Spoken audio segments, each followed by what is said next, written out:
Folks, thank you so much for joining us here at First Question Podcast, only on the Dominique Does Life podcast network. A couple of things up front. Firstly, if you like our show, share it with a friend. Podcasts don't come up like YouTube videos in people's feeds or because of an algorithm. You have to search us out and follow us if you like us. Social media websites don't tend to like outside links.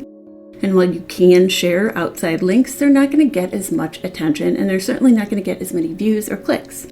So if you like our podcast, we're simply asking you not only to consider joining our Patreon for between $1 a month and $19 a month, depending on what you want, whether you want all the free merch and all of the free gifts and all of the free videos and uninterrupted ad-free listening and watching experiences, or whether you just want to help us out with $1 here and there, get a shout out, get a toast. We also want to ask you to share with a friend, not just on social media, but text a friend, send a smoke signal.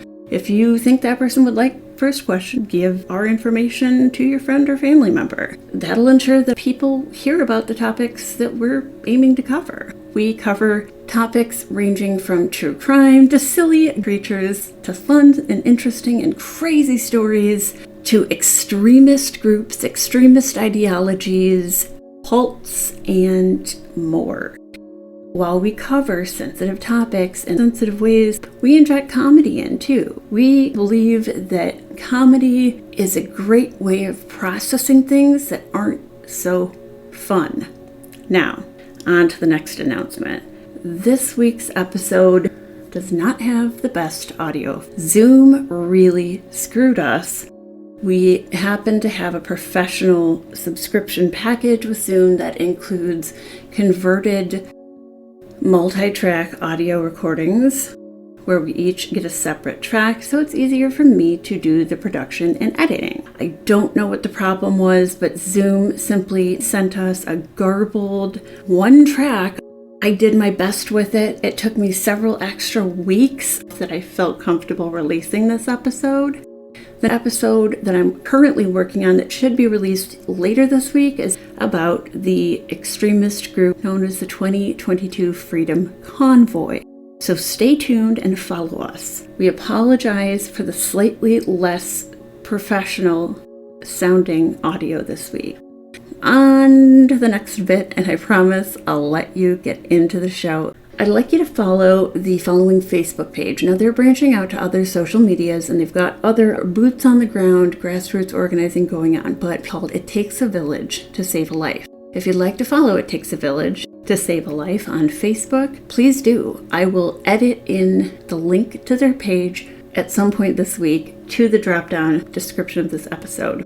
Otherwise, you can go ahead and search for it on Facebook. They post all of the dogs that are scheduled to be euthanized, and many healthy dogs are euthanized every day at the Chicago Animal Control Center. Now, Animal Control does their best, but they're extremely underfunded and overburdened.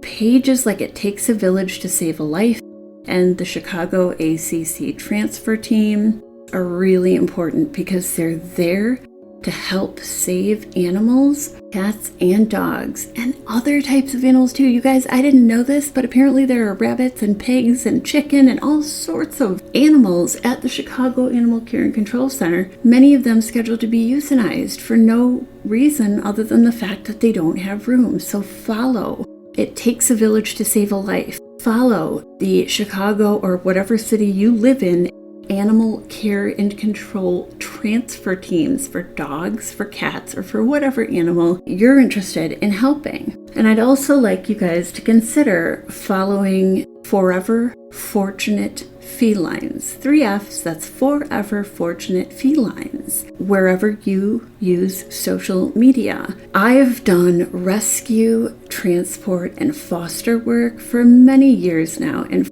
Forever Fortunate Felines is one of the best organizations I've worked with. I can't say enough about them. If you would like to donate to them, please go to their website and donate what you can.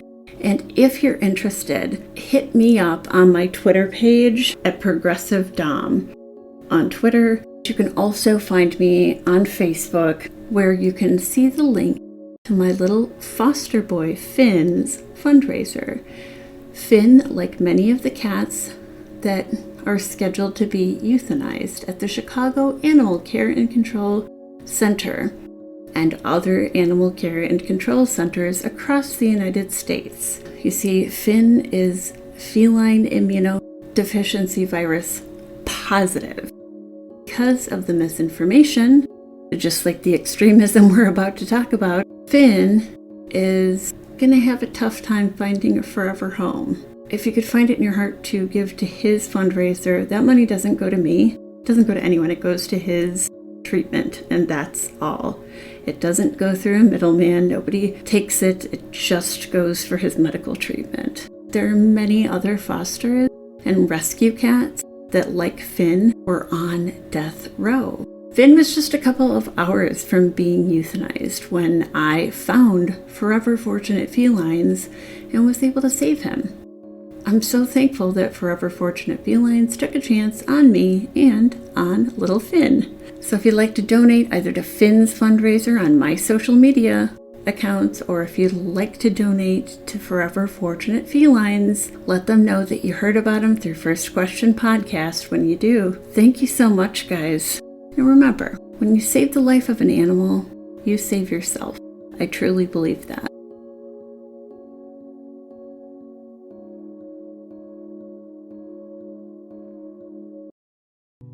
You're listening to First Question Podcast on the Dominique Does Life Podcast Network.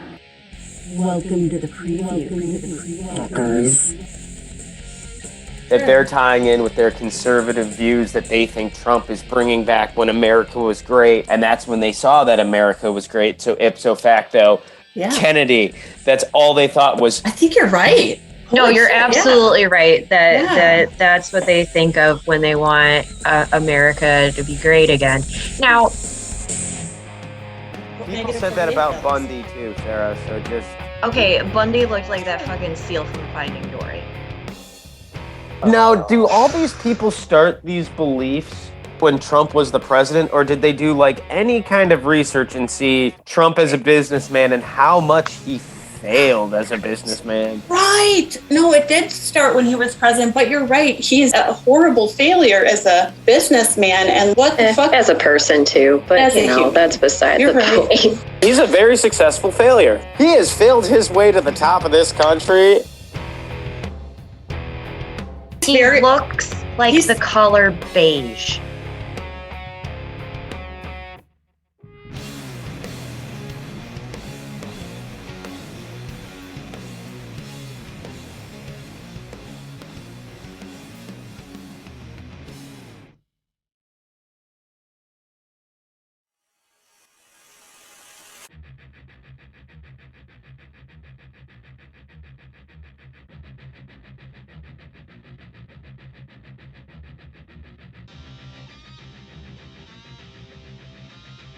Welcome back to First Question Podcast. Hopefully anybody listening in by now has already heard the primer that I'm about to release that Mike and I recorded on cults, reactionary groups, and how it relates to satanic panic. And oh, that would have been a lot of fun. I wish I could have got in on that. I do too, dude. I was thinking about you the whole time because we need to do a part two. We definitely do. Welcome to the wonderful world of Negative48.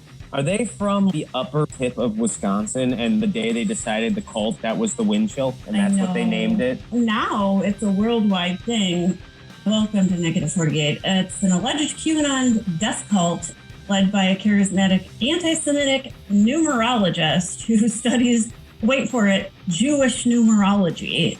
First question. So this is just the church of essentially hypocrisy. We hate this shit, but we're definitely loving this shit. Basically. Oh my God. I'm surprised I haven't joined them because this is me watching WWE. Like, I hate this shit, but I'm going to keep watching it. Sarah's first question. Yes. How is Jewish numerology different than not Jewish because numerology? The sevens all have yarmulkes. Sorry. The zeros have the Star of David in them. Oh.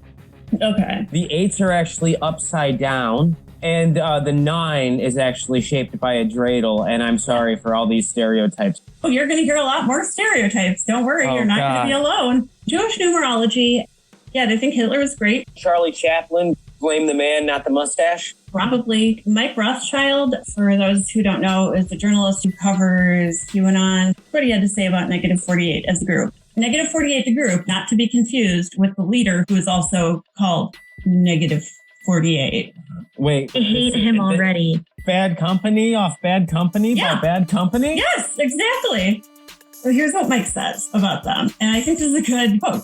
There's absolutely behavior control and thought control. He's telling people what to do. He's having people stand in straight lines to have conversations. He's telling people when to go outside, when to look up, when to look down. It's unquestionably the behavior of a cult leader. You just need some big-ass sunglasses. This guy, he's got trophies from his followers and handmade shirts, which I guess is his version of sunglasses. Okay, so wait, his name is Negative48? But the group is also Negative48. Was he sued by a SoundCloud rapper? Please tell me he was sued by a SoundCloud rapper. He has a SoundCloud rapper in his ranks. It was his right-hand man. Oh, God. My first question is, what are their claims? What do they believe? You have legitimate first questions? Yeah. Meanwhile, I'm just making jokes. That's okay. First joke question is better than any of these answers that I'm about to give you. Some of the group's claims include wild conspiracy theories about JFK and JFK Jr. Surprise, surprise, still being alive. Once again, a spring chicken at 104 with a massive bullet wound. Riddle me this. I want one person to sit there and try to explain that to me. I want to hear that more than like if the Mormons come to my door, because I'm going to invite them in and talk to me. Like, you're not going to convert me. You want coffee? Oh, never mind. Here's a glass. If we ask them to logically explain their beliefs, they're going to be like, well, if you don't understand, you're just not smart enough to understand. They're not allowed to tell other people anything about the group. I've watched a lot of their live streams. What am I going to do? I've been quarantining for like 2 weeks. They explicitly say, don't answer questions about our organization to other people. If anyone asks, you can't answer. They believe that Trump is the real president still, which is getting really stale, but okay. And they come up with some fresh material. I know. His hair is not a killer squirrel. No, it's not a killer squirrel. It is 5 strands of hair that he has masterfully grown down to his ankles and wrapped around the base of his skull. So he goes through a can of Aquanet every morning when he gets ready. They think somehow that JFK and JFK Jr. will be like bringing them into a new era of Trump forever and ever and ever. Amen. Because reasons. I don't know. Please refer to our previous conversation in QAnon Part 3, where we talked about how there is no way in hell the Kennedys would have anything to do with him. Why the Kennedys? Because they're probably thinking, like, in their eyes, the whole idea of Kennedy's Camelot in this beautifully run country, that they're tying in with their conservative views that they think Trump is bringing back when America was great. And that's when they saw that America was great. So ipso facto, Kennedy, that's all they thought was... I think you're right. No, you're absolutely right. That's what they think of when they want America to be great again. Kennedy would have done... And like forgiveness of student loans and shit. Right. Even if Kennedy was still alive, he would still take a bullet in the skull. Trump's probably got some very ardent supporters who would end up being like, hey, this Kennedy guy's now, he's a prettier Biden. No, you're not wrong. You're not wrong, but I'm pretty sure that Kennedy was more progressive than Biden is. Oh my God, yeah, absolutely. Yeah, but you notice some of those people, you have Obama and that other chicken guy, and that's all. And then there's Clinton, and that's all, and Pelosi, and that's the Democrats we know. Oh my God, you're right. Holy shit. One of the things these people believe, and this is scary, this has been said like multiple times by the leader of Negative48 to his group, that they have to prepare to abandon their physical bodies. I'm going to first off say that, that's not good that we are speeding toward a mass suicide. I'm going to put that right there. Yeah. We're going 95 down I-90 right now. Tom Petty would say running down a drain. So I've been talking to a couple of people actually, but one in particular who's helping families of loved ones who got sucked into this. And this person is actively recruiting followers. But don't talk about it. Join our fun little club, but don't talk about it. We're not going to talk about what the club is. Trump is the real president. Well, David Koresh is the real messenger of God, and we're going to follow David Koresh. That somehow JFK and Son will bring on this new era of Trumpness. Hi, I'm Jim Jones. I am the voice of God, so me and God and socialism are all going to do this.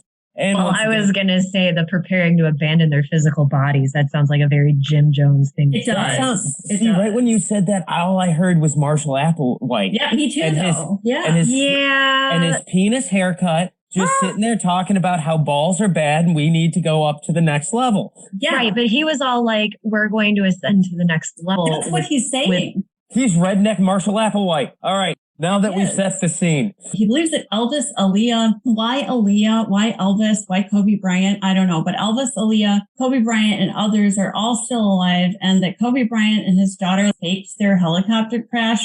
Elvis kind of makes sense to me in a weird way because there was Elvis sightings for so long. And I think that Aaliyah kind of got lumped into that as well at some point. Obviously. Because everybody's like, well, Tupac's not dead. He's not dead. And it's like, well, they are. Elvis was definitely obsessed with Nixon, but... Y'all might be sitting there going, what did she just say? Did she just intimate that Abraham Lincoln and like Elvis Presley were not white? My answer to that question is yes. Yes, I did. And part of that information comes from my genealogical research that I've done through my family, who is Melungeon. And it happens that we are related to several presidents, some in ways that are not particularly savory, like Thomas Jefferson. I will let you guys draw your own conclusions on that one. Also, I happen to be related to Abraham Lincoln through his mother, Lucy, who it was confirmed was adopted and was likely mixed ethnicity. Please remember that Black history is important all year and that it's all of our history. Always. He was super conservative. Right. I don't want to even give him a conservative dead celebrity because the first one that comes to mind is from one of my favorite bands, and that's Johnny Ramone. Oh, God. Yeah, you're right. Johnny Ramone was actively a conservative. Joey was very liberal. No way. No, yeah, but if they're saying these people are back, at least research your celebrities. Right.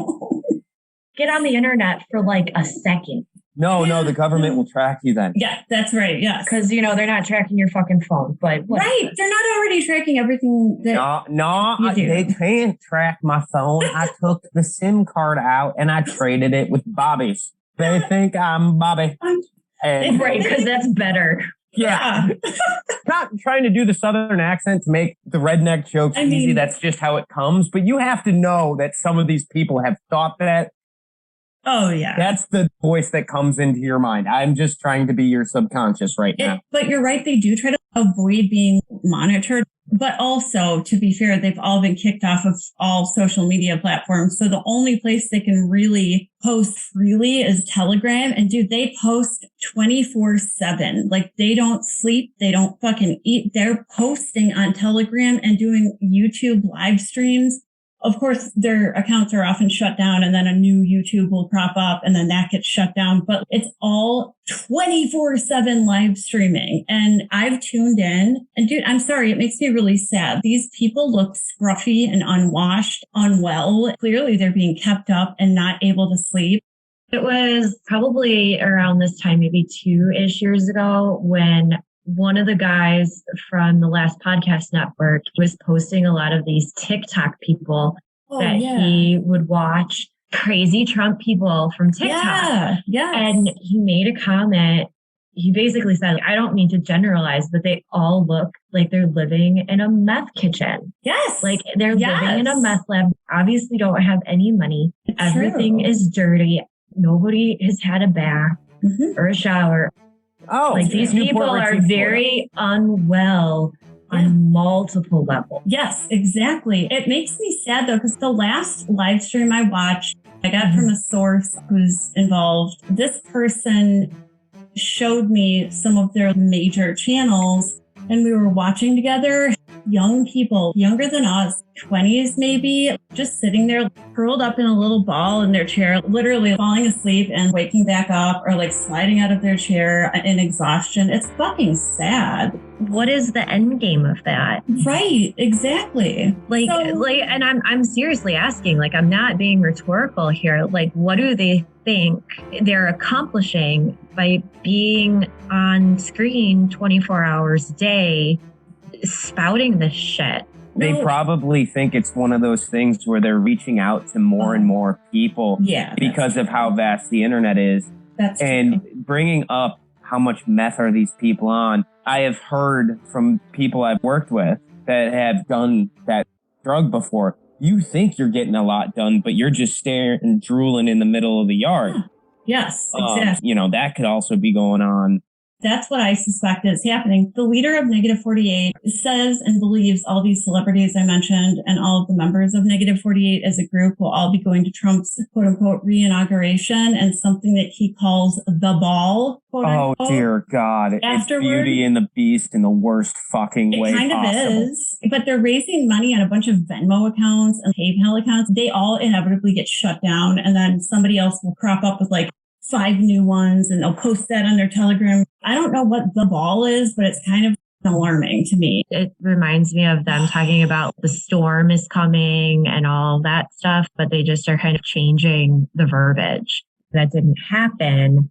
Now, do we know how much money they are raising? Is it just, pennies and dimes, or is it actually a substantial amount of money?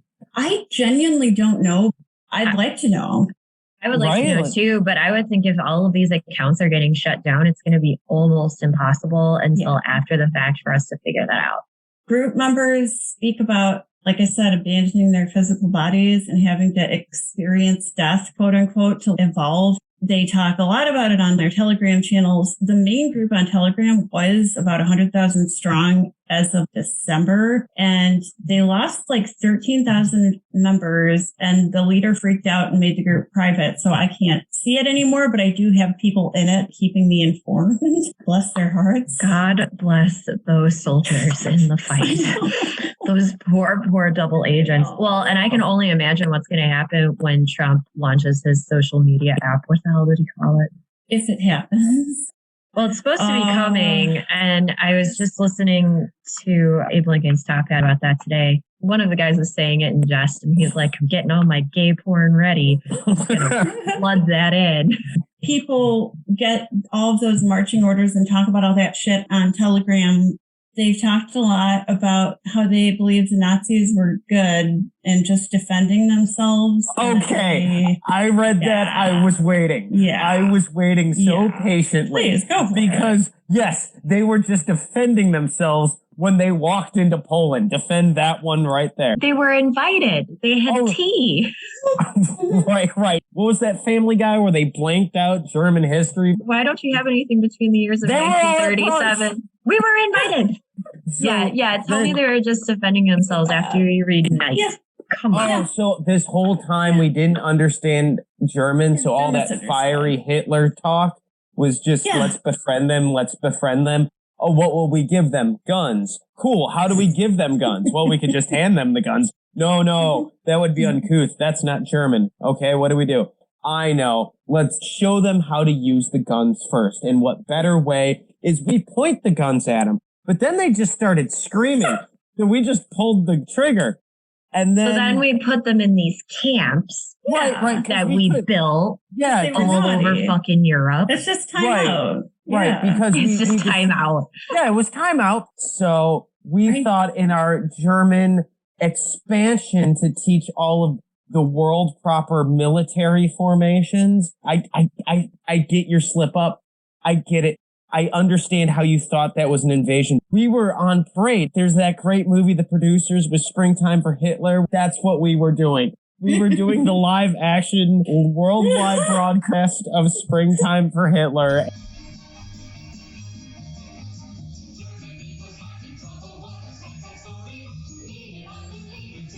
But Lord, that song is going to be stuck in my head for the next week. The best part about that whole movie is the backstory that Mel Brooks actually wrote a musical called Springtime for Hitler. He did, and it got shut down. And I think it was genius. It sounded it was hilarious. Genius. It was a little bit before its time. But then again, Mel Brooks is a genius. You know who was singing Springtime for Hitler? The actual actor singing Springtime for Hitler in the movie. And hopefully him regularly. Captain Jack Harkness. Oh, yeah, in the new version with Matthew Broderick and Nathan Lane. Yes. It's Captain Jack. I love Captain Jack. I love him so much. His Insta is wonderful. Too. I love him. He's amazing. Like, he's so groundbreaking. We're talking about Springtime for Hitler. These people actually support this weird documentary on how Jews are evil and Jews started communism. FYI, Jews did not start communism. That's not a thing. That goes against every stereotype as well about a Jewish person.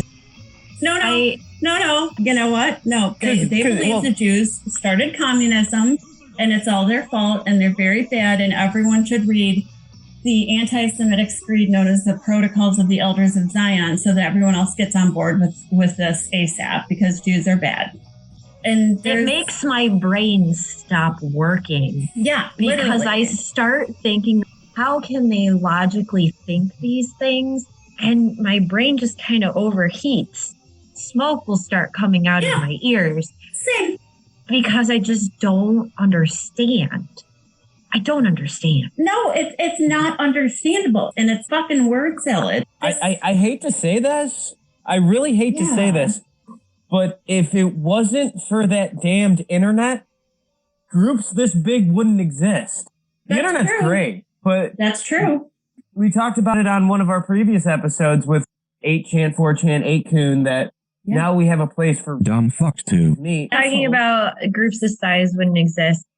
I don't necessarily agree with that. I just think that groups this size wouldn't exist this quickly. Because if you think about it, look at Nazi Germany. It was the majority of an entire country, but it took years for it to gain steam. It's just because information can travel faster, these groups can grow quicker. That's true. And because of the misinformation that's going out the way that it is. Leaders like that who lead those mass groups, they got to have actual, I'm not idolizing at all, but they have to have charisma. You think a guy who goes by Negative48 and lives in his mom's basement probably could get up and give a speech?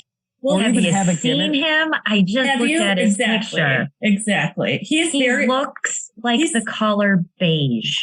What is that character from Office Space where he's like, but the stapler, I just put the Milton. Milton, yes, the red stapler.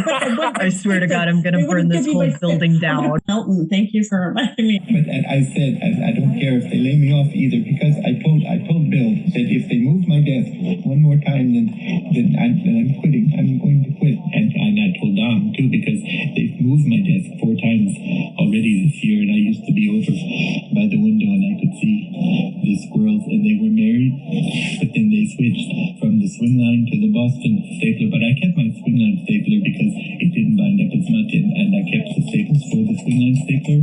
Okay, Melvin. And no, it's not okay, because if they take my stapler, then I'll get the building on fire. Okay, well that sounds great. I'll talk to you later, all right? Bye. And he looks like fucking so much, and Stephen Root is a treasure. Isn't he one of the guys that says he's JFK Jr. incarnate or whatever? So here's the thing. He does think that, but he thinks a lot of other things. We will get to that in a minute. According to sources familiar with the situation, the group thinks that over 60 dead celebrities are really alive and are going to greet them at the ball, and that members and leaders of the group basically, like I said, have those continuous fucking live streams all over Telegram. And Michael Protzman, the leader, keeps cooks, hairdressers, and other cult members with special skill sets around. That's a super cult leader thing to do. I can't think of a cult leader that hasn't done that. I don't like the things that I keep hearing them say about death. They believe that life is a movie and that things like COVID are all just plot points in the movie. Number one, this isn't the Truman Show. Question though, isn't that like an actual mental illness though? And I think it's called like the Truman Show syndrome or something like that, where they truly believe that they are being filmed. The leader got multiple personality and mental health diagnoses. He's got to. I would have been absolutely surprised if you told me that he didn't. He's nuttier than squirrel shit. Members say that they've been offered gummies that appear to have physical and psychological and physiological effects on those who take them. Oh my God, so he's giving them LSD gummies? He's giving them gummies that seem to have a number of different effects, and he gives them to women, most especially. God, it's a sex death cult. Kind of what I was thinking. He's pulling a reverse Bill Cosby? Right. Well, he's pulling a Bill Cosby. As far as I know, it could even just be like the placebo effect. It could be fucking gummy worms. I don't know, but it does sound like there are drugs involved. And apparently, again, via a source that I've confirmed, Michael Protzman, Negative48, is associated with drug dealers, and some of them belong to his ranks. And drug manufacturers. Allegedly. Too, not just dealers. How deep does this thing go? Protzman left his job or left his business in like 2019 or 2020. His marriage blew up and he went down to Dallas. Even before he quit his job, wife left him. Good for her. Yes. You got out just in time, lady. Yeah, yes, queen. Yeah. So we're going to look back on this and be like, you dodged a bullet. I would actually love to talk to her because I would assume you don't just flip a switch. I'm going to quit my job and start a cult. No, you sell monkeys door to door for a time. What was the trigger point? The wife filed a restraining order. And well, we'll get to that later, but he essentially assaulted her emotionally and physically, and a restraining order was filed and an order of protection, like a permanent order of protection. And I do have the paperwork. Thankfully, a source close to them trusted us to tell the story. Thank you for that. This guy has a lot of interesting background to him, to say the least.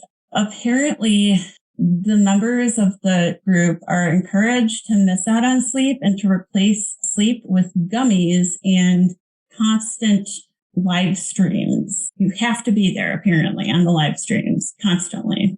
Yeah, so that definitely sounds like control tactics then. I mean, sleep deprivation most certainly is, but then all that other stuff, it's like, okay, this is how we're stripping them down and breaking them down and making them valuable to do what I want them to do. It's just like People's Temple, and you break someone down and then you say, replace sleep, replace what you're eating with these gummies. You're also taking away nourishment. Yes. It is building a cult 101. We've seen it time and time and time again. Well, and it's just like Children of God, is it, with the flirty fishing, where they weren't allowed to eat certain things. They were only allowed to eat at certain times. And then if you're not out fishing, then you need to be working. That sounds miserable to me, but I guess if you're that broken down mentally, maybe. Right. They were building this town, so all they did was work. I mean, think about it. And you kind of see it even in regular society, too. And I was talking about it during the BLM protest. It's like none of these people have jobs right now. They all got laid off. Nobody has money. So it was only a matter of time before everybody had the time to sit down and go, wait, now I can do something about it. Because otherwise, you're living paycheck to paycheck. You're trying to figure out how you're going to eat. You're working 2 jobs, maybe 3, just to make ends meet. Yes. Because rent is so high. And then food is so high. So you don't have time to get mad about all the injustice. In a cult, that's a micro. Oh, a microcosm. Right. That is true. I think a lot of what you said applies to Negative48 as a group, actually. Well, like Matt said, this is Cults 101. Picking and choosing from the most successful. As we're all very guilty of, in researching and learning about this stuff, just decide one day, I'm going to start a cult. Just straight depression, just one day, fuck it, I'm starting a cult. Yeah. Like, he's probably planned all this out. But I would venture a guess that he obviously started this line of thinking. And that's why his wife left, right? Yes, that is true. Yeah. So then he had years of planning. He has a lot of weird beliefs, obviously, but one of his bugaboos is mental health care and healthcare, and how healthcare is a racket. And so his members are encouraged to orally consume hydrogen peroxide. So like drink it in quantity. eschew any kind of science for all natural cure-alls, like the stuff that you put in the fish tanks to clean them, called biopellets. They ingest those. Disgusting. So I'm not a doctor, Oh, and they drink bleach. but I can tell you that that's not going to be good. No, if you take too much of something that's good for you. Yeah, Matt knows. I absolutely know. You take too many tablets of zinc because you're running out in the morning and the temperature has dropped 30 degrees. Mm-hmm. You will puke and shit yourself. And you will have to apologize to the nice diner in the inner city that you destroyed their bathroom. Oh my God. No, I shat in a church parking lot one time in front of an entire group of people. I've been there. The story. It hit me when I was moving deck boards. I looked at the guy I was working with. Yeah.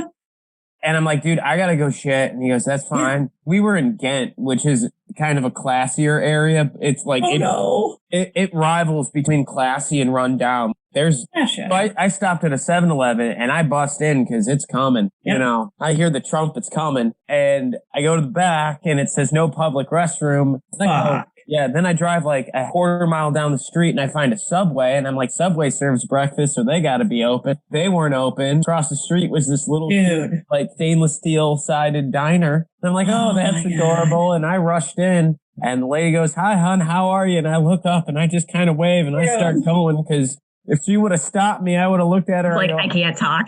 Give me a coffee to go. I'm going to go take a shit. Coffee to go and a slice of pie because you're at a time. Yes.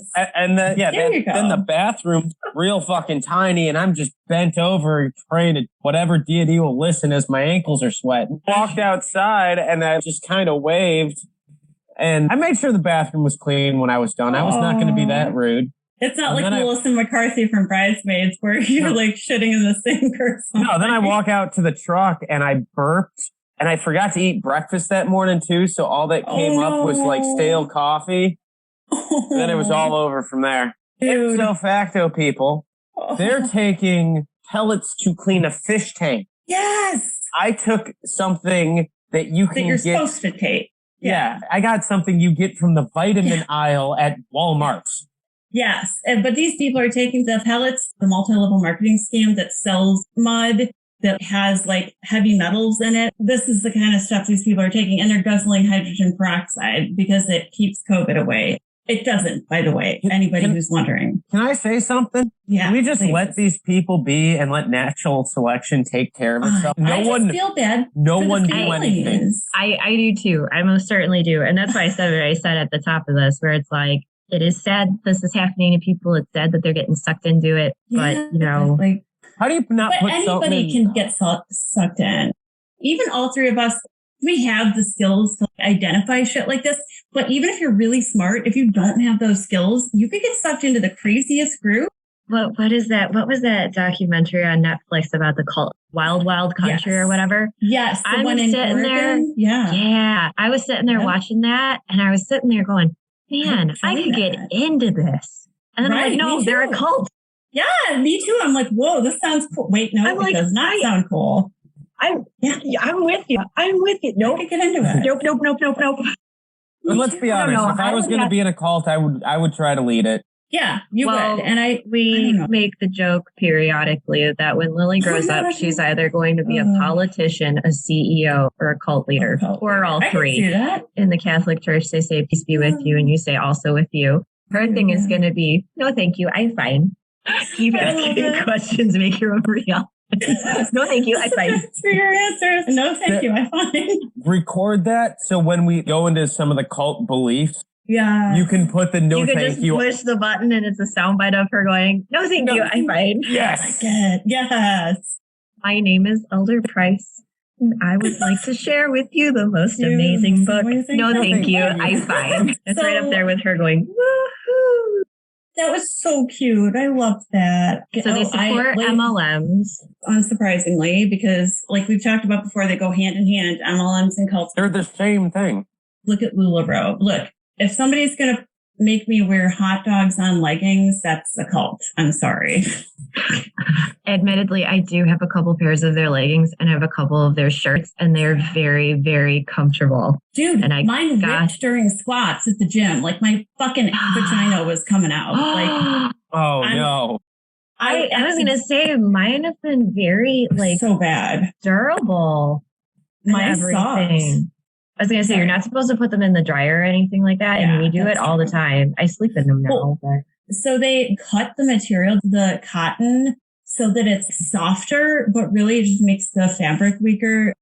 Anyway, I literally had my fucking vagina come out doing squats at the gym. I was like, I'm like, I'm done. I'm retiring from life. Just fucking light me on fire and throw me down a hill. It's fine. It was worse than shitting in a church parking lot, to be honest. And before someone actuallys me, this LuLaRoe legging situation, not good. The small hole that I didn't notice when I put my leggings on that apparently was between the vagina and the perineum. I didn't know I was going to be using biological terms here. You're not going to see that part of yourself on a regular basis unless you're walking around with a vagina mirror in your hand. I don't know why you do that, especially when you're wearing fucking leggings. So here I am. I'm just going about my business. Go to the gym, I'm lifting, squatting. I notice rip or tear. I've had pants split like once or twice in my life, not like that. Usually people don't notice or you can cover it up. No. This rip went from a small hole to like a decent sized rip to, oh my god, my vagina is exposed to the air and I'm in public. And it's not something that doesn't happen a lot with LuLaRoe. They are currently being sued by the United States government, and it's been noted that their process that they use to make this cotton product softer consists of scraping off layers of the fabric. So of course that's going to weaken the fabric. Also, oftentimes, boxes of leggings and other inventory often sit in moldy garages and distribution warehouses, and that LuLaRoe won't accept that material back. If you bought that, that is yours now. Tell that to a mother of 3 who got into this to make money. Maybe she leveraged all of her credit to sign up for LuLaRoe in the first place. Decisions that may seem strange given no context makes sense. What is that person going to do? They've leveraged their entire credit. They're probably drowning in debt. They're like, I don't want to sell these moldy leggings, but what other choice do I have? So they sell them. Somebody gets sick or there's a mishap. If I go out in leggings, I'm going to expect to come home in fucking leggings, bro. Leggings that are intact, okay? Maybe you know that mom of 3, and you're like, that can't be moldy. No, she would never do that. If she's been broken down, if her credit has been destroyed, if she's been working day and night, if she's had to remain on call all night, which allegedly LuLaRoe distributors have often been forced to do, allegedly, she might not be making decisions that would be consistent with her values. These breakdowns of personality are subtle, and they happen over a period of time, even though to us on the outside, or even to people close to those who could join a cult, it might seem out of the blue. Oh, it's not. Believe me, it is not. You might be seeing stage 9, but you didn't see stage 1 or anything that followed after that, so it might seem strange to you the way that your loved one or friend is reacting to quote-unquote phase 9 of the cult indoctrination plan. You didn't see when this person was first presented with something that maybe was really small but felt off, and how it happened again and again and again until they just became used to accepting these things as fact, to doing what the boss says. And I'm going to keep taking these opportunities to make this point again and again and again in every possible way because it is so important. Empathizing does not mean excusing behavior. It simply means seeking to understand it, being able to look at it pragmatically and critically. And that's the only way that we can help people, by seeing them as human beings. And by trying as hard as we can to put ourselves in that person's shoes. Logic will help you to get there. Compassion will help you to stay there. It's important. Next time you hear about some out there group or cult, or next time you hear about somebody who disagrees with you politically even, think about why they might feel that way. Take the opportunities in life that you get to be a better and better person. Every opportunity you get to be a good human being, take that. Take it. Tag, you're it. Now it's your turn. You know Fair what? point. You know what though? But Probably those people did kind of ask for it. I'm talking about you in the church parking lot. Those people did ask for it. You're right. They did. Because you know the story, they wouldn't open the door for me. I was like, Right. I'm just going to shit right here. I need a bathroom. No, where are you going? It's happening. It's happening. It happened. You asked. It wasn't very Christian of them to not help their neighbor. I agree. Thank you. And so I'm sitting there in the corner of 62, one of the busiest highways. Oh no, but they're gonna use that back logic. It was gonna be like, oh yeah, it was really nice of her to fertilize our yard. Yeah, that's some fertilizer. We have a garden. I was like, God damn it, you guys. Flip it, reverse it. Yes, I like that. Turn it off. Reverse it. Turn it off. I guess my point is, cults and cult leaders will put their members in compromising situations and in embarrassing and dignity-destroying situations as a matter of course.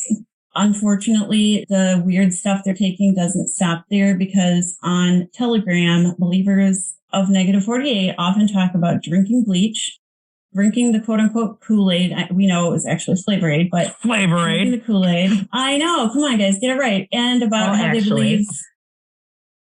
And then they talk about how they believe a mass extermination event is imminent. So I'm just going to throw this out here. I feel like the mass extermination event is going to be them and all of their little home remedies. I agree. Just saying. I agree. About 100,000 of them, right? Yeah. Now 83,000, but yeah. Still. They're dwindling. That's pretty mass. Mm-hmm. How many of them have died because of drinking bleach? I want to know those numbers. And several of them have just died from COVID. Obviously, the bleach and the fucking peroxide ain't working. The biopellets. Well, and then there's that lady that did the Love is One, and she was fucking silver by the time she was done. That wonderful woman. The woman that got wrapped up in the Christmas lights after. And they mummified her in Christmas lights. All the listeners remember when we had told you about the group of QAnon followers in Dallas who legitimately think that JFK and Jr. are alive and that they will be key figures in ushering in the new Trump era. Well, these are the people who were, at the time of this recording, still camping out in Dallas. They were there for several months. There were said to be children sleeping on the cold ground outside. They have since moved on to Arizona, where that Trump rally was held. I'm not sure where they're at today, but they do appear to be traveling together. And they didn't go back to the Capitol for Insurrection Part 2. It's worth noting, I was like, I gotta look this up. There's gotta be permit requirements in Dealey Plaza in Dallas. There's gotta be. There are a ton of permit requirements, and these gatherings appeared to be of groups of 100 people or more. So they're violating that law in Dallas. Yeah, when JFK comes back, who's gonna worry about a permit? You're gonna arrest me, and my zombified, no-headed leader's coming back. Never mind, you're fine. Oh God! Don't worry about the permit. The leader, as I alluded to before, is called Michael Protzman. Sadly, while allegedly this group's numbers are shrinking, a core of devoted followers still remains dedicated to the QAnon offshoot known as Negative48, and many people have lost friends and family members to it. QAnon Anonymous recently spoke with a young woman who lost her sister to Negative48. She up and left her family for Negative48 and hasn't been heard from since. Her husband and her children. I was listening to that, and it's absolutely heartbreaking. Right. And it sounds like she's very educated. She's a nurse, I believe. Yep. And their dad is a doctor and the other sister's a nurse. And the husband's a doctor. Yeah, that's right. The husband's a doctor. You should know that drinking bleach will murder you. I wonder how you sway a medical professional on that. Exactly. Well, part of it makes me wonder if there's some undiagnosed mental issues. And then when it comes to people that join cults, obviously there's something in their life that's missing, and the cult fills that hole somehow. And you can say the same thing about people that are fanatically whatever religion they are, the fanatic Christians or whoever. It's like they just went balls deep in an organized religion. That technically used to be a cult that I actually still think are technically cults, but that's another thing. I agree. But it's just like they went into one that's socially acceptable. If it's not that, then they get into drugs or they get into alcohol or they get into porn or whatever. It's just another kind of addiction as far as I'm concerned. It is. Do we know what are actually in these gummies? We don't know, but I am so curious. But we're talking about all these common cult tropes, and it actually reminds me of the video game Far Cry 5, where you go fight a doomsday cult in Montana. Oh, yeah. Yes. Or the movie Mandy with the cave. Oh, yes. But in both of those instances, drugs were used. I mean, Manson kept his followers constantly drugged. What's to say you don't talk to somebody who's in the group and think, yeah, that does make a good point on how you think chicken salad and tuna salad are the same thing. What other things do we agree on? And they start talking, they become friends. Yes. All of a sudden, hey, that's right. You should try this vitamin. What is it? That's absolutely right. It's I mean, Alex Jones sold a tactical bath. I mean, there's another cult leader right there. I love podcast Knowledge Fight, by the way, where they dissect his episodes every week and dunk on him. Oh, it's so funny. Well, that episode of Archer where they put the chip in Len Trexler's head and then he ends up getting real friendly with the bunny. And Ben, what was Len Trexler's rabbit's name? Robert Klein.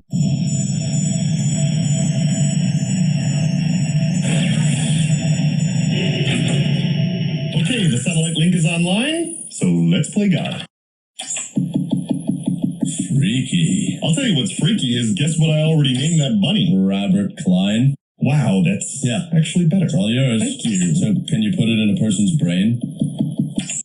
It'd suffocate. Not the rabbit, idiot, the chip. Oh, yes, absolutely. Without killing the person? Oh, maybe? You know what I want? Tell me. Some of that lettuce? Okay. Or actually, can I have all of it and the bunny attached to it? He is attached, right? Can I have the bunny and the lettuce? Can we give Lenny the rabbit? And the lettuce. Sure thing. Go to town. Yeah, because, the brothers. Well, all I want is this lettuce and his brother. Robert Klein. Robert Klein. So, Barry, you ask. Yeah. For the love of all that's green, take me and Robert to the lettuce store. That's one of my favorite Archer episodes. One woman is reported by Vice News, who's been doing a decent job of covering this, who joined Negative48. And apparently soon after she joined, she began having delusions that she was talking directly with JFK Jr. And she thankfully recorded all of this in a diary. Her family was able to get a hold of the diary and get her 5150'd and put on a psych hold, after which she has since been receiving treatment for her mental health. What's 5150'd? Sorry, psychiatric hold. Yes, exactly. Okay. They put her on a 5150, 24 to 48 hour observation. They gave her treatment and sent her home. And she's apparently no longer a member of this group, from what I understand from the article. But not all loved ones are able to do that. And not all people present with such obvious symptoms that they are in a cult. They're probably able to hide it, all those people from Heaven's Gate were able to hide it for years. There's something about that. They insist that there's nothing wrong with the cult, but then they know well enough to hide it. They know that something's wrong. Sorry, And at least subconsciously, you got to know because they made their main Telegram account, Negative48, private. And apparently the leader is well aware that people know now that they are likely a cult. And weirdly, although QAnon as a whole is notable for its anti-Semitism, Protzman, Negative48 use an ancient form of Jewish numerology, but it's a bastardized form of it. The numerology is, yeah, of course it is. The Jewish numerology is called gematria, and it's supposed to be able to be used to divine important information about past and future events. And this is called 101. It is. And their version of gematria is not actually gematria. It's just gibberish. They set it up like a Caesar cipher where like A equals 1, B equals 2. We never said that these people were smart. Negative48 as a group have various YouTube channels that get shut down and then reimagined over and over and over again that they use to disseminate their various supporters' information and live streams on their Telegram accounts. So they'll do the live stream on YouTube, post it to Telegram, and tell everybody they have to join in. Negative48 has also been known to endorse Q-adjacent psychic readings and has even raised money for psychics and for members of their group that call themselves psychics. The reason that they're doing all of this is so that they have the funds to stay in Dallas and continue to wait for JFK, who they believe is totally alive. Wow.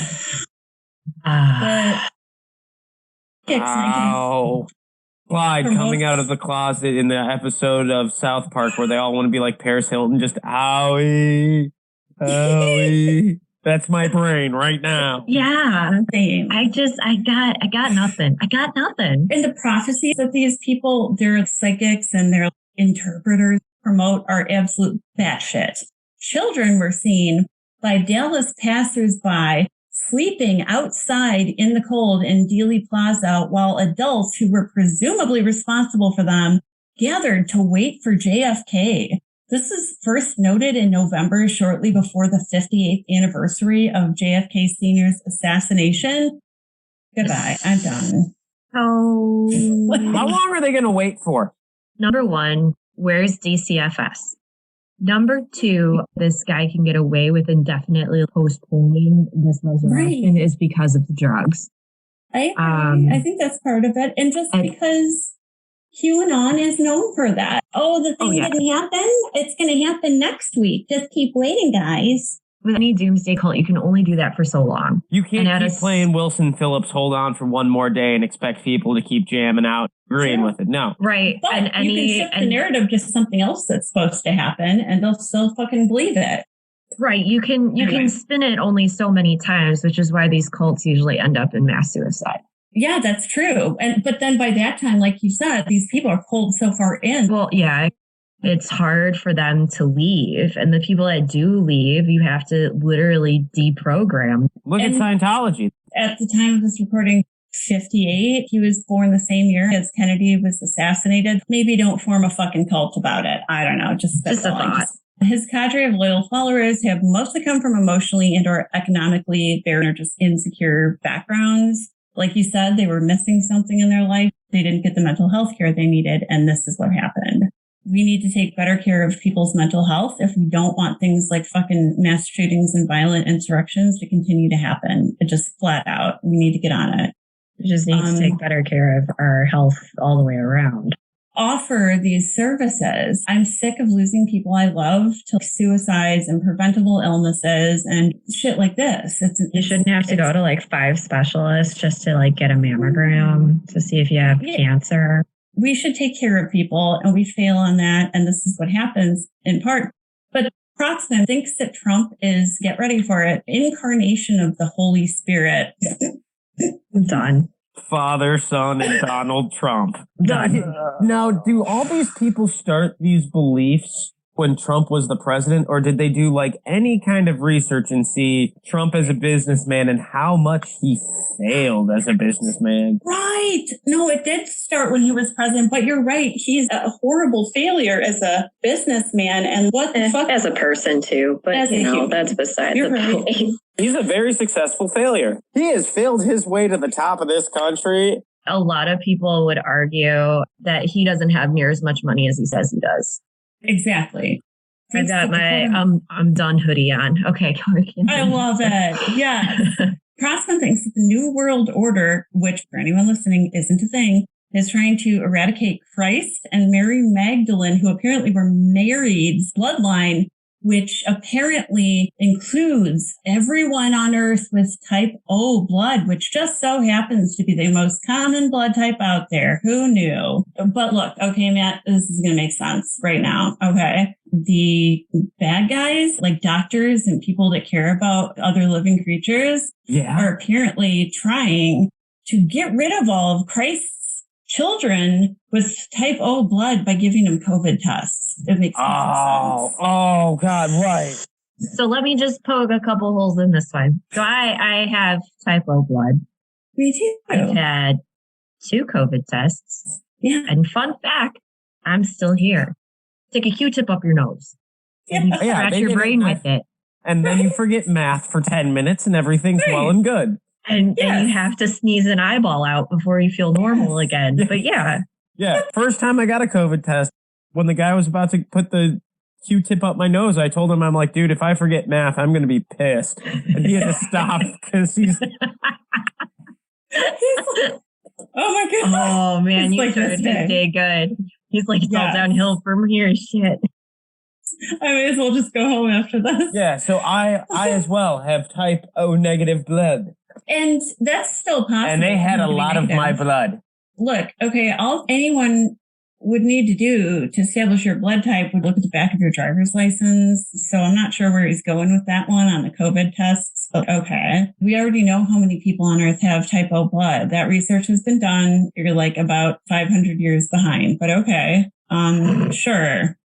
He believes that the Kennedys were / maybe are Jesus and Mary Magdalene reincarnated, and that he may or may not be, he himself may or may not be JFK, either reincarnated or he didn't die or he's talking to him from the other side. I officially feel like Stan in every episode of South Park where Randy's involved, where I just like go, his followers think this is true. If you walk up behind him and yell bang really loud 3 times and he doesn't duck, just walk up behind him, yell bang. You win either way. You win either way. It's true. Also, he's apparently a demolition specialist from King County, Washington, and he owns a company called Eclipse Demolition that apparently is no longer operating. And the Kirkland, Washington Reporter says on November 1st, I guess, of 2021, Protzman posted a photo of himself to his Telegram channel holding a trophy inscribed with the Gematria General, God communicates in numbers and Trump does too. Oh, God. I saw that picture. Oh. It's something. Did you share it in the notes? I literally just Google his name. It's like the first picture that comes up. He also uses his social media platform, again, to spread anti-Semitic nonsense. That leads me to my next point, which is Protzman believes that he and Donald Trump are in secret communication via hidden messages and carefully selected letters and numbers. And Protzman apparently physically assaulted his estranged wife, allegedly holding her down until, get this, she agreed to go to marriage counseling. You don't strangle someone to get them to go to marriage counseling. That logic is a little bit fucked up. A little bit? A lot. Words do not describe this man. This poor woman. I know. Oh, and apparently there are no Jews in the world, according to him, and there's no actual Jewish race. There's a ton of Jews, and they're all bad, and they created communism, but they also don't exist. That's interesting, because I know some people that are. A few? Yeah. I guess my best friend doesn't exist. Go figure. I guess they don't, even though, like, I see them twice a week. Right. Same. Every week. And she just commented on my Facebook. Right. She doesn't exist. She doesn't exist. She's not real. He got me a really pretty scarf for Christmas. Not a real scarf. No, it's not a real scarf. It's a fake scarf. It's a fake scarf. He also pulls people in to weird financial endeavors that sound like Ponzi schemes to me, allegedly. And he believes that there will be a quote-unquote great financial reset, and he urges his followers to invest in the Iraqi dinar and the Vietnamese dong. So he just started sounding a little bit like Tyler Durden. But I'm going to say that Tyler Durden, who is a figment of a fictional character's imagination, is smarter. From Vice News. While Protzman tells followers they can buy the currency anywhere, he says that the best way to do it is by signing up on his website that he promotes, where users have to sign a non-disclosure agreement before making their purchase, which is an agreement that he said on audio chat in May that forbids them from discussing the details of the transaction. No, that doesn't sound sketchy at all. They have to be buying a nuke. How has he done this? There's so many red flags. This will give you an idea of how batshit this group is. Many Q believers believe that Protzman and Negative48 are giving QAnon a bad name. As if they're not doing that already by themselves. You know, us Nazis, yeah, we might have our own belief, but those SS guys, they're giving us a bad name. They're making us look bad, but this one man will tell everybody the truth. But now load the confetti panther. God. People are known to just drop dead into faints on the live streams because they're so tired or inebriated or God only knows what. And according to Mother Jones about the wife and his history, the wife told a cop that he was, quote unquote, acting differently, not showering, and believing in government conspiracies. According to records from Washington State's King County obtained and provided to Mother Jones by Amanda Moore, an independent researcher focused on the right.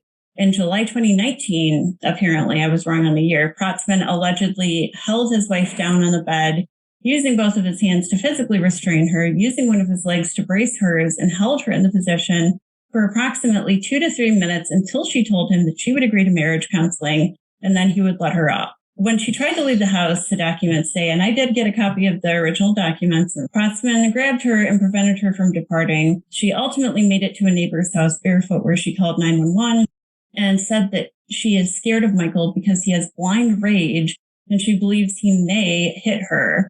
According to a police report, she complained that Protzman had recently been, quote unquote, acting differently, like I said, not showering, and believing in those darn government conspiracies. And apparently he assaulted her before, about 6 years earlier, where he strangled her. Just like domestic abuse there. Like, wow. Can I just say this sounds like a major psychotic break? He either had a psychotic break or he has a brain amoeba. There you go. Yeah. Wait, he has cats, and he got the shit that cats give you that make you like cats, those parasites. Or the cat shit parasite. Sorry. Or I like that, cat shit parasites. I'm glad you used the technical term. Or maybe it's the human version of mad cow. So apparently, host of Conspiracy Castle podcast called him out on the insane beliefs that JFK is coming back. He gets indignant about it. No, JFK is real. Guys, he's really coming back. What? You don't believe it? Bah! And he loses his shit. So go figure. Other conspiracy theorists are like, no, this guy's taking it way too far. Some of the main Telegram accounts that appear to support or possibly be affiliated with Negative48 have tens of thousands of members. So it's not just the one group that had around 100,000 members. It's lots of other groups that also have between a couple thousand and 30, 40,000 members. My only hope, though, is that a percentage of those members are just people like us. I also hope a percentage is trolls. Oh, yes, there's got to be a bunch of trolls. Alleged drug dealer and confirmed right-wing rapper, Prime Minister, previously Protzman's right-hand man, apparently, has now reportedly split off completely from Protzman's group, forming his own Negative48 offshoot, cleverly named Negative48 Dallas, with a corresponding Telegram group. And Telegram, is worth noting, is not a social media platform. It is an end-to-end encrypted chat application, which allows for total user privacy. Good thing in theory. Probably not what the founders had thought it would be used for, but it's basically the de facto right-wing social media engine right now. At this time, Negative48 is home to multiple people who have abandoned their homes, jobs, and families, many of whom are anti-vaxxers and thusly unvaccinated and likely not using or even in possession of proper PPE.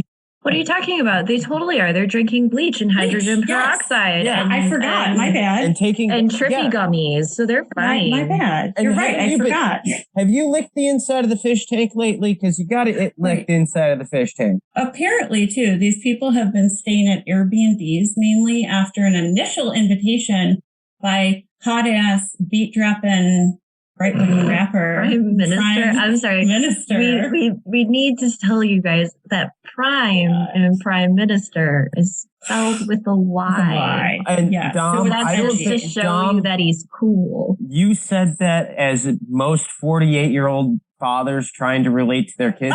Have you heard about the hip new rapper? Exactly. She's hip with the times. Yeah, she's hip with the times. 23 I'm really hip with the kids. 23 Skidoo. It's a vibe. It's a no bones day. Okay? Yeah, he's a cat's pajamas. It's a no bones day. No bones. It's going to be a no bones day. So apparently, Prime Minister invited all the group members to his property near Dallas, Texas, but that somehow didn't work out. So again, they're all hitting up Airbnbs. And apparently there have been a lot of violations and complaints, including noise ordinance complaints and noise ordinance violations by members. They're drinking all the bleach again. I know. I'm just going to throw this out there. I think it's a damn shame that Prime Minister got sucked into this because he's kind of cute. Actually, yes. And at this It's a damn shame. People said that about Bundy too, Sarah. So just okay. Bundy looked like that fucking seal from Finding Dory. You can't prove me otherwise. He looks like the beaver shark. It's true. Yeah, Ted Beaver Shark Bundy. Look it up. It's on Wikipedia. New shirt, right up there with Dahmer's Angels. Beaver Shark Bundy. With like the beaver teeth. Okay, so we're going to have a series of serial killer t-shirts. So these people have been congregating en masse at these Airbnbs where multiple people are, and I mean not just multiple, like dozens and dozens of people are crammed into these, severely lacking in sleep, like I said, on various live stream events. What I want to end with is references for people who are concerned about either themselves or a loved one falling into coercive control environments or cults. The best thing anyone can do if they're afraid that they themselves or a friend or a loved one might be falling prey to a cult is to look at content from experts like the late Dr. Margaret Singer, who I studied in college. And what she would have called these groups is coercive persuasion or coercive control groups. And what she recommends, and also what kind of controversial expert Stephen Hassan also recommends, is listen without judgment, as hard as it is, ask open-ended questions, and help them to process things on their own, but you can't say anything judgmental to them. Be like, oh, interesting. Where did you hear about that? Oh, interesting. What led you to that belief? Can I just say that's just really good advice with dealing with like difficult people or just people in general. Yeah. It is. Yeah, I need to remember that. But you're also no bullshit and straightforward, and I am too. And it's hard to like do unconditional positive regard. Was once described as intimidating and unapproachable. Me too. I'm always described like that. I'm like, you know what? Then go fuck yourself. Oh wait, that's maybe why I'm intimidating and unapproachable. And I'm just a wild and crazy guy. A wild and crazy guy. And while you're doing all of this stuff, like unconditional positive regard, approaching them without judgment, asking them open-ended questions, the most important thing you can do for yourself is find a good, this is my advice, trauma-informed therapist so that you're able to take care of yourself throughout this situation. It's stressful. And remember, during a disaster, put your own oxygen mask on first. Don't attempt to help anybody else until you have. So you got to take care of yourself. And I also want to make a point before I let everybody go that it is extremely easy when a cult leader uses stream of consciousness communication style or word salad in order to speak to their followers, for those followers to then assign their own meaning to the words being spoken and to formulate an overall message or even system of values based on their own values, because they personally have the capacity for empathy and compassion that the cult leader doesn't have. And so they're ascribing their own values to the cult leader, which is a very dangerous thing, because now you're looking at this person as if they're a moral authority when they are not. And that confirmation bias will get you sucked into the cult, and it will be very difficult for you to leave. Don't assume everyone else has the same values as you. Don't assume everyone else has empathy and compassion. And if somebody isn't being specific, for fuck's sake, ask questions, please. Don't just assume. For that reason, it's easy for that cult leader to bring people in who would otherwise be very intelligent and difficult to convince of bullshit like this Negative48 group believes. So that's why it's important to be able to identify these traits, know what to do, and see a narcissist or other cluster B coming before they can fuck with you. I'm just sharing resources below that I'll copy and paste into the drop-down menu, and God be with you if you are dealing with a loved one in a cult. And if you're ever talking to somebody out in public and you ask them, hey, that's an interesting belief, can you explain more? And they said, I can't tell you unless you join this group. That's probably not a person you want to talk to anymore. Yes, exactly. That is your first red flag. If they say free personality testing over here at the old Scientology Lodge, then you're going to go, look at the time.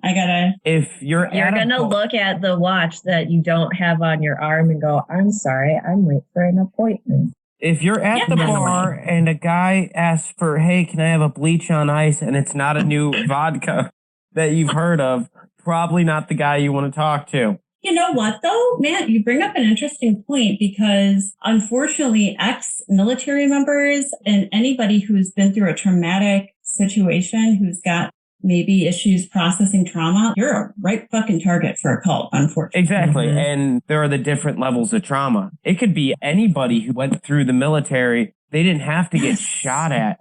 They could have been in a bad drill and it could have fucked with something in their brain. So it is vulnerable to everybody who's been through that, and only people that I worry about what happens to them when they get out, because you see it's their whole life is military. I have loved ones like that. Firstly, please look at the list of resources that I'm going to share in the drop-down description of this episode, because it's really good information everyone should have. Secondly, a couple of things. While I was researching, I ran into a situation where, maybe I'll talk about this more later, I don't know, but where a Virginia Republican, highly right-wing, my opinion, group essentially issued what appeared to be a statement from their official Twitter account condoning violence against journalists that cover this subject. I think that's worth noting. I was appalled, and I feel like I need to call them out because that's unacceptable. If they have something they want to add, great. But I'm going to take that otherwise as a statement because it came from their official Twitter account. Yeah, that is definitely a statement. That is not a oopsie slip up. And then secondly, threats against our press are like a direct threat on our democracy and our republic. Absolutely. Right. It's how we can quote unquote stay honest. Press are trying to do their job and give us unbiased stories, and you're making threats on them. Chills me to my bones. Me too. Just looking at a criminal justice standard, the FBI doesn't want a giant attack to happen. It's like a 501c3 or something, and you're going to go on your official account and essentially what amounts to condone threats against this particular journalist and other journalists in future. But you're going to say that they should also expect violence ever? Fucking problem. You know where they do that? You know where they do that? In fucking Russia and Nazi Germany and fucking... That's true. With Mussolini and fucking Italy. And it's fascism. 100%. Which is why it scares the shit out of me. When I ask them, I go, look, just to be clear, are you making light of violence right now, a potential violence against a reporter exercising their First Amendment right to cover this situation? And their response essentially like, reporters are cunts and they should expect this. And I was like, excuse me, you're talking from your official account. Can I assume this is an official statement? And they immediately blocked me. Fucking bugaboo of mine, like I've got a lot of them apparently, is please Reddit r/QAnon casualties, please. I say this with respect and with love.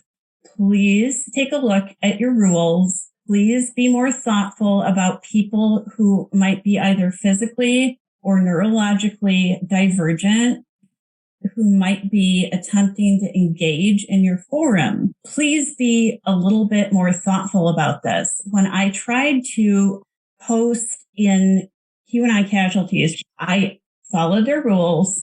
I try to be very respectful of what I was saying and how I was saying it and how I was approaching the situation. And I was permanently banned, and essentially introductory rules in their about section that if you ever either knowingly or unknowingly break their rules, your entire organization will be blacklisted. I think that is unacceptable. And the rules state that if you are posting in their subreddit, journalists specifically, researchers specifically, academics specifically, which to me means you represent either a journalistic organization that's monitored by the FCC, a research organization in academia, that only if you're any of those things, you're required to before you post anything talking about covering QAnon or asking for anybody who would like to step forward and tell their story to talk to you. And that failure to do so will result in a blacklisting of your entire organization. We are not journalists. We are not affiliated with any kind of an academic organization, and we are not monitored by the FCC. We are simply we're three assholes talking. Yeah, we're three assholes talking. So if you feel that content creators should be part of that, you need to list it specifically. And also the mods misgendered me and basically disability shamed me for having low vision a couple of times throughout our conversations, which is not right. But I get that they're stressed. They're probably under a lot of pressure and what have you. So please at least bring on a couple of mods that know how to deal with people with disabilities and or people who are neurodivergent. Because after I had my issue with this particular subreddit, and I think it is a good idea, at least the subreddit, having it is a good idea, okay, as a resource to people who are struggling with losing loved ones to QAnon. But I have to ask them to be more thoughtful about how they handle people with disabilities and to be more specific in their rules, because the stories that I read after I had my issue made my fucking blood boil.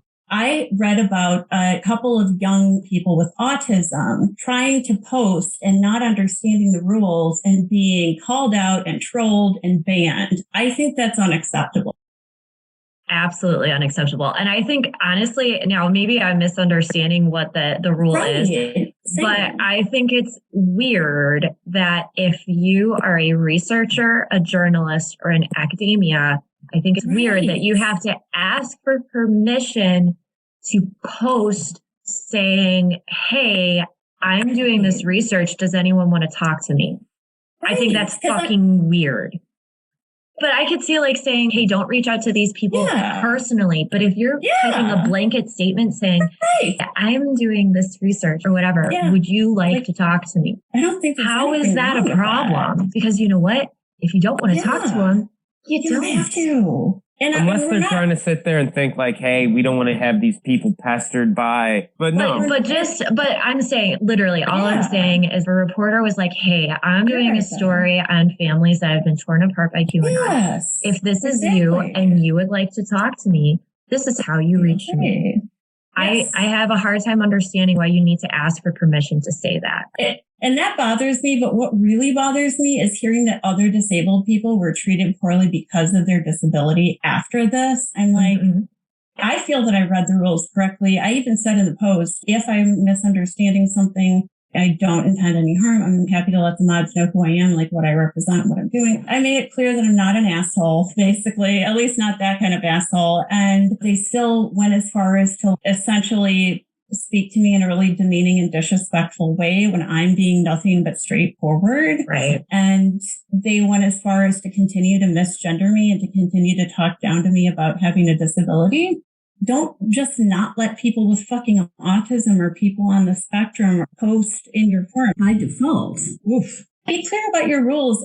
Rethink it, guys. Be kind to people, especially who are neurodivergent, especially after reading so many stories about times where y'all weren't. Just be thoughtful, please. Right. And if this is a subreddit that's supposed to help support people, then that's even more egregious. Something to think about if anybody from that team is listening. No disrespect intended. I just think you guys need to rethink a few things. Everybody gets a chance to correct their mistakes, I think. Right. I do want to end with a few suggestions for the moderators of QAnon casualties. Firstly, I do thank you for your time. I'm sure it's a huge volunteer-only position where you do get a lot of bad faith actors. I do have to ask you, though, to give everybody the benefit of the doubt right off the bat. If you're treating people as if they're bad faith actors up front, are you really doing good? And if you're doing harm as well as doing good, should you be here? So please, I'd like to urge you to not only bring on staff people who are neurodiverse, but I'd like to ask you to bring on to your team at least a couple of people who are familiar with the mental health field and best serve communities which are neurodiverse. I also hope that you'll take some time to just add in another simple bullet point or two to your rules. I like that they're listed in bullet point form. If you could add something in about other content creators that you haven't covered yet, I think that would save you a lot of trouble and a lot of work. And it might just help the community to feel like you're serving them even better than you already are. Well, thanks for your consideration. I feel like it's even more important for our sign-offs today, especially with what we were talking about. Always, always, always keep asking questions. Yes. And no matter what you might read on your favorite website or hear from your most favorite content creator, make your own reality. And let the facts be your answers. Don't draw conclusions based on what Negative48 tells you, please. Especially what he tells you. He looks like a very angry chemistry teacher. Walter White or something? No, he's not even that smart. No. If beige was a person, I'm equating him to beige because he just has this nondescript face. You can say, well, he's a white guy and he's got like some steely gray hair and he looks like a puddle of Play-Doh. He looks like the stock pictures of old men from the old math books. Here it is. When you picture angry white male boomer, that is the face. Just like when you picture a boat shoe, you think of Tucker Carlson. Good place to end. Fuck that guy. I love it. Fuck that guy. Fuck Tucker. Tucker sucks. Fuck Tucker. Tucker sucks. That can be our sign off.